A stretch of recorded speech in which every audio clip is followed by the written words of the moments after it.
Assalamualaikum warahmatullahi wabarakatuh. Welcome back to my YouTube channel @Friska Friona Official.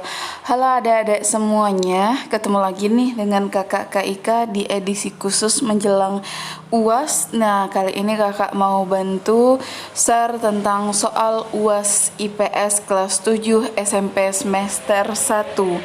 Nah, kakak harapkan pembahasan soal ini bisa bermanfaat dan membantu adik-adik kakak di SMP untuk melaksanakan ujian UAS dengan nilai yang terbaik.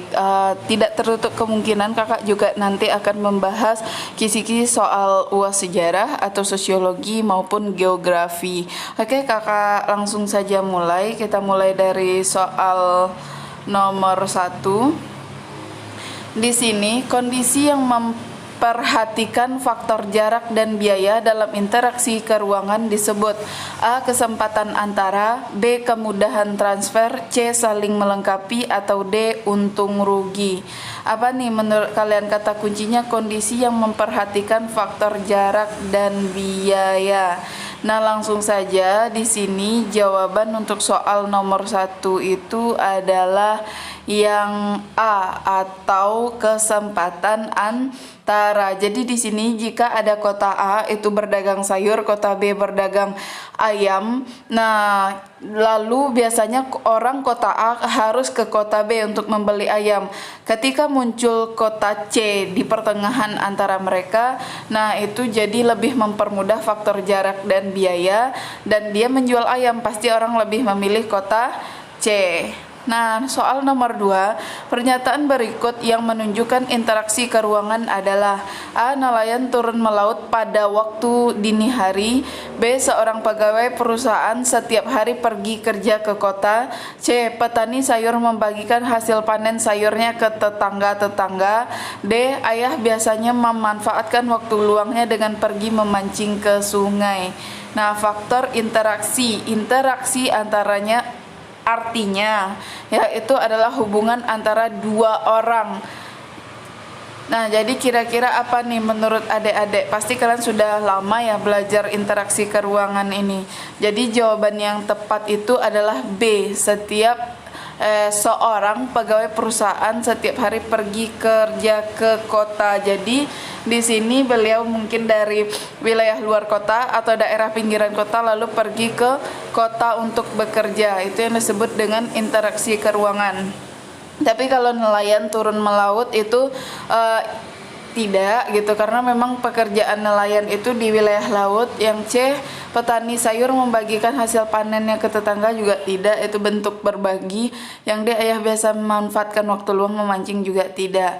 Yang ketiga, berikut adalah faktor yang mendorong perpindahan penduduk dari pedesaan ke kota, kecuali A. Pembangunan hanya terpusat di kota, B. Lahan pertanian yang semakin menyempit, C. Pendidikan masyarakat pedesaan masih rendah, atau D. Sarana dan prasarana di pedesaan lengkap. Nah, itu dari soal aja kalian sudah bisa langsung jawab, yaitu yang D. Tidak mungkin sarana dan prasarana di pedesaan itu lengkap. Kita masuk soal nomor 4. Kesempatan paling besar terjadinya interaksi ke ruangan adalah A. Wilayah A dengan B, B. Wilayah A dengan C, C. Wilayah B dengan C, atau D. Wilayah A, B, dan C. Nah, ini kata kuncinya kesempatan paling besar terjadinya interaksi ke ruangan kemana ini. Kalian pasti bisa langsung melihat dari tanda panah. Nah, jadi kita bisa di sini yang lihat dulu panahnya. Ada panah yang putus-putus, ada panah yang full. Jadi udah jelas di sini jawabannya yang B, A dengan C. Oke, kita lanjutkan soal nomor 5. Aktivitas penduduk tidak terlepas dari konteks ruang dan waktu. Artinya aktivitas tersebut A. melibatkan manusia dari berbagai masa, B. berlangsung sesuai waktu dan alokasi tertentu, C. memerlukan ruang yang terbatas dan waktu yang tidak terbatas, atau D. memerlukan pengetahuan dan kesejarahan agar dapat terlaksana. Nih apa nih, soalnya sendiri menekankan aktivitas yang tidak terlepas dari konteks ruang dan waktu. Nah, apa jawaban yang tepat adik-adik? Jawaban yang tepat adalah yang B. berlangsung sesuai waktu dan lokasi tertentu. Nah, itu yang tepat. Karena di sini artinya aktivitas itu tersebut. Nah, makanya kita jawab B, berlangsung sesuai waktu dan lokasi. Oke, letak Indonesia secara astronomis adalah A, terletak di antara pertemuan 3 lempeng aktif di dunia, yaitu Indo, Australia, Eurasia, dan Pasifik. B, terletak 95 derajat BT sampai 141 derajat BT, 6 derajat LU sampai 11 LS. C, Indonesia sebagai negara agraris dan maritim. D, diapit oleh 2 benua dan 2 samudra. Oke, letak Indonesia sendiri ada 3. Yang pertama ada letak geografis, yaitu terletak di antara 2 benua dan 2 samudra, yaitu benua Asia dan Pasifik, benua Asia dan Australia, dan samudra Hindia dan Pasifik. Lalu ada letak geologis, itu antara berdasarkan pertemuan lempeng, ya.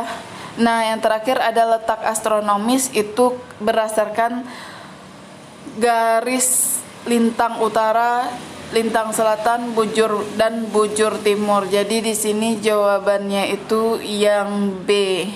Oke, kita lanjutkan soal nomor 7.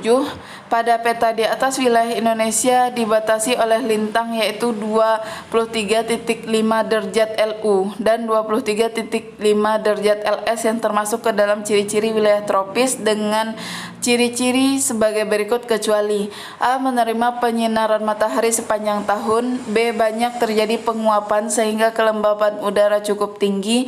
C, memiliki curah hujan yang rendah. D, memiliki hutan hujan tropis yang luas dan memiliki nilai ekonomis yang tinggi.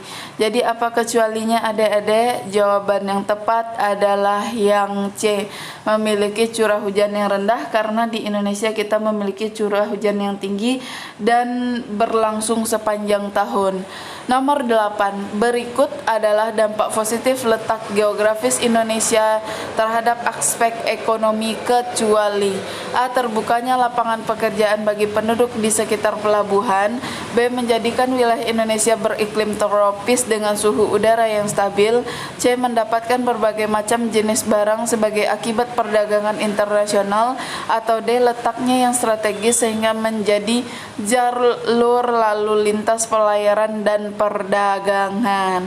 Nah, di sini langsung saja kita kunci jawabannya ke B. Apa itu B? Menjadikan wilayah Indonesia beriklim tropis dengan suhu udara yang stabil. Karena tropis itu adalah dampak dari letak geologis, jadi semuanya termasuk kecuali yang B.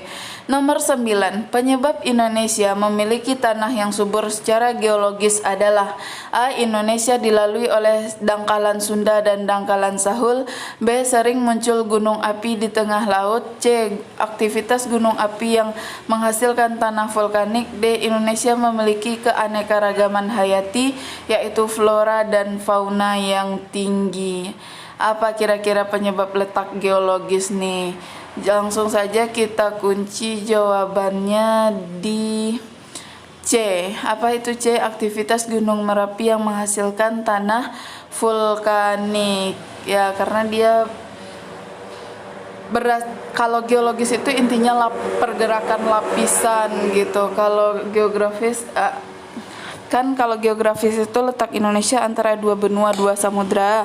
Kalau astronomis letak Indonesia berdasarkan garis bujur timur, lintang selatan, lintang utara. Nah, kalau geologis itu berdasarkan lapisan bumi atau pergerakan apalah nanti, intinya dia itu berdasarkan lapisan pembentuk bumi. Selanjutnya nomor 10, simbol warna hijau kekuningan pada peta dinyatakan sebagai A, laut, B, sungai, C, pegunungan, atau D, dataran rendah. Nah, jawaban yang tepat di sini untuk nomor 10 adalah yang D, atau dataran rendah. Selanjutnya nomor 11, batas Indonesia dapat dilihat dari 3 aspek, yaitu batas darat, batas laut, dan batas arah yaitu ada utara, selatan, barat, dan timur. Berdasarkan batas arah, batas Indonesia di sebelah barat adalah: A. Indonesia berbatasan dengan Malaysia, Singapura, Filipina, dan Laut Cina Selatan. B. Indonesia berbatasan dengan Timur Leste, Australia, dan Samudra Hindia. C. Indonesia berbatasan dengan Papua Nugini dan Samudra Pasifik. Atau D. Indonesia berbatasan dengan Samudra Hindia. Jawaban yang tepat untuk nomor 11 adalah D. Indonesia berbatasan dengan Samudra Hindia. Oke, kita lanjutkan nomor 12. Dalam waktu Indonesia bagian timur meliputi: A. Bali, Nusa Tenggara, Kalimantan Selatan, Kalimantan Timur, Sulawesi, dan lain-lain. B. Kepulauan Maluku, Papua, pulau-pulau di sekitarnya. C. Sumatera, Jawa Barat, Kalimantan, dan lain-lain. Atau D. Kalimantan, Sulawesi, dan lain-lain. Langsung saja, kalau timur itu kita ambil yang B, kata kuncinya itu ada Papua. Kalau Nusa Tenggara dan Sulawesi itu kata kunci untuk Wita, dan Sumatera, Jawa, Kalimantan itu kata kunci untuk WIB ya, waktu Indonesia bagian barat. Baik, kita lanjutkan nomor 12 di sini. Nomor 13 ya. Perhatikan gambar berikut. Garis koordinat ditunjukkan pada nomor. Poin 1 judul, poin 2 garis koordinat, poin 3 legenda, poin 4 insert. Nah, jawaban yang tepat untuk nomor 13 itu adalah yang B atau poin 2. Nomor 14, berikut yang bukan merupakan manfaat sumber daya laut adalah: A. Hutan mangrove dapat melindungi terjadinya abrasi pantai. B. Menjadi sumber pembangkit listrik. C. Mengandung fosfat yang dapat dipakai sebagai bahan pupuk organik. Atau D. Sumber eksploitasi ikan laut. Nah, apa nih yang bukan merupakan manfaat sumber daya laut? Nomor 14 itu jawaban yang paling tepat adalah D. Sumber eksploitasi ikan di laut. Bukanlah, yang ditanya adalah manfaat sumber daya laut. Kita lanjutkan soal nomor 15. Upaya memperbaiki kerusakan lingkungan hutan dapat dilakukan dengan cara berikut kecuali: A. Reboisasi atau penanaman kembali hutan yang sudah gundul. B. Memberikan izin pengelolaan hutan kepada swasta. C. Menerapkan sistem tebang tanam dalam penebangan hutan. Atau D. Menerapkan sistem tebang pilih dalam menebang hutan. Oke, langsung saja. Jawaban yang tepat untuk soal nomor 15 adalah yang B, atau di sini memberikan izin pengelolaan hutan kepada swasta. Nah, sekarang kita mau memperbaiki. Kalau kita berikan izin itu tambah hancur nanti, atau tambah menjadi pengerusakan hutan. Nomor 16, pernyataan berikut merupakan salah satu manfaat batu bara, yaitu: A. Dapat digunakan sebagai pembangkit listrik. B. Berguna sebagai bahan keramik. C. Dapat digunakan sebagai bahan bangunan. Atau D. Merupakan sumber energi bioenergi. Nah, jawaban yang tepat untuk nomor 16 itu adalah yang A. Digunakan sebagai pembangkit listrik. Oke, kita lanjutkan nomor 17. Salah satu barang tambang terbesar yang dihasilkan Pulau Lombok adalah: A. Granit, B. Emas, C. Grafit, atau D. Aspal. Nah, nomor 17 itu jawaban yang tepatnya adalah yang B, emas ya. Kita lanjutkan nomor 18. Ini tentang persebaran barang tambang intinya ya. Hasil tambang bauksit dapat dimanfaatkan untuk pembuatan: A. Perhiasan, B. Logam besi dan semen, C. Keramik, logam, dan kimia, atau D. Bahan bakar untuk memasak dan transportasi. Jawaban yang tepat untuk nomor 18 adalah yang C ya. Atau di sini logam besi dan semen. Lanjut terus, masih semangat kan? Manfaat ekologis terumbu karang adalah: A. Dapat menjadi daya tarik tersendiri sebagai objek wisata. B. Mengurangi hempasan gelombang pantai yang berakibat terjadinya abrasi. C. Sumber perikanan yang dapat meningkatkan pendapatan bagi nelayan. Atau D. Sumber bahan makanan bagi makhluk hidup.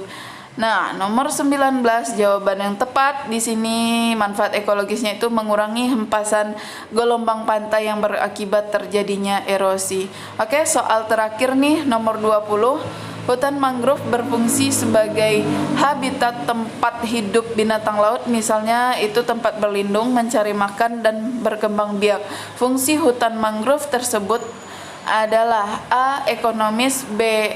ekologis, C. sosial, atau D. sosial ekonomis. Nomor 20 jawabannya itu adalah B. ekologis. Oke, sekian dulu pembahasan soal UAS SMP kita yang part pertama. Kakak minta tolong untuk siapa saja yang menonton channel ini untuk bantu like, comment, subscribe, serta share supaya kakak bisa terus membantu kalian melakukan pembahasan-pembahasan soal UAS, UTBK, ujian mandiri, dan lain-lainnya. Sekali lagi jangan lupa like, comment, dan subscribe serta share. Jangan lupa bunyikan lonceng notifikasinya agar pemberitahuan terbaru langsung masuk kepada kalian. Sampai jumpa lagi di video kakak berikutnya. See you the next video. Thanks for watching. Assalamualaikum warahmatullahi wabarakatuh.